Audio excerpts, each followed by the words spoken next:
Assalamualaikum warahmatullahi wabarakatuh. Nama saya Rati Kurniasari, saya dari kelas 12 IPS 4. Di sini saya akan menguraikan materi matematika tentang statistika. Di sini ada tugasnya. Berikut adalah data tinggi tanaman cabai dalam milimeter pada suatu perkebunan cabai. Sajikan data tersebut dalam bentuk tabel distribusi frekuensi dan diagram lingkaran. Nah, ini data-datanya. Tabel distribusi frekuensi. Langkah pertama, urutkan data dari yang terbesar sampai terkecil. Nah, kita urutin.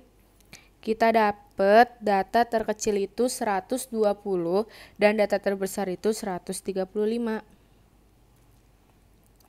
Langkah kedua, menentukan range atau jangkauan data atau bisa disebut juga R, yaitu selisih positif dari nilai data terendah atau X1 dan nilai data tertinggi atau XN. Rumusnya adalah R sama dengan XN dikurang X1. Nilai data terendah yaitu 120. Nilai data tertinggi adalah 135. Range-nya jadi X135 dikurang X1 yaitu 135 dikurang 120 jadi 15. R-nya jadi 15. Langkah ketiga, menentukan banyaknya kelas interval atau disebut K. Banyaknya kelas interval biasanya antara 5 sampai 15 kelas. Namun terdapat rumus untuk menentukan kelas interval, yaitu dengan aturan Sturges. Rumusnya adalah K sama dengan 1 plus 3,3 log N.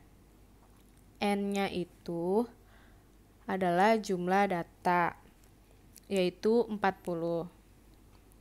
K sama dengan 1 plus 3,3 log 40. Kalau kita ngitung di kalkulator, log 40 itu hasilnya 1,6. Jadi di bawahnya 1 plus 3,3 dikali 1,6. Nah, 3,3 dikali 1,6 itu hasilnya 5,28. Karena kita butuhnya itu angka yang bulat, jadi kita buletin jadi 6. Terus 1 ditambah 6, hasilnya 7.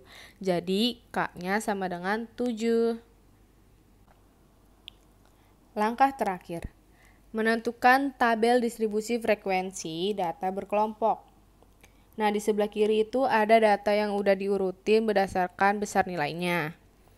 Nah, yang di kanan itu tabel distribusi frekuensi data berkelompok. Terus kita itu butuh 2 kolom untuk membuat tabelnya. Kolom pertama diisi kelas interval, kolom kedua diisi frekuensi. Nah, kita ngisi baris pertama di kelas interval itu diambil dari data yang terkecil, yaitu 120 sampai 122. Nah, untuk ngisi yang kolom berikutnya, kita tambahin dari data panjang kelas interval, yaitu 3. Jadi 120 ditambah 3, hasilnya 123. Terus kita begitu terus tuh sampai kolom terakhir. Nah, di frekuensi, di baris pertama yang 120 sampai 122 itu ada 7, di bawahnya ada 16, di bawahnya lagi ada 11, di bawahnya ada 1, di bawahnya lagi ada 4, di bawahnya ada 1, dan yang paling terakhir adalah 0.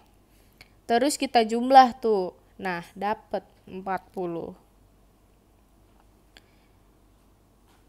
Menyajikan data dalam bentuk lingkaran. Pertama itu kita isi nilai totalnya, yaitu tadi kan 40. Terus yang kedua itu kita cari sudut sektor. Nah, cara nyari sudut sektor itu frekuensi dibagi jumlah data dikali 100, yaitu 120 sampai 122 sama dengan 7/40 dikali 100, hasilnya 17,5%. 123 sampai 125 itu sama dengan 16/40 dikali 100%, hasilnya 40. Nah, pokoknya data-data selanjutnya kita hitung begitu terus ya. Terus kita buat deh diagramnya. Sudah jadi, kita tinggal masukin aja deh. Kalau kita secara manual itu kita tinggal hitung atau ukur pakai busur ya. Gampang banget kok pokoknya. Oke deh. Terima kasih. Wassalamualaikum warahmatullahi wabarakatuh.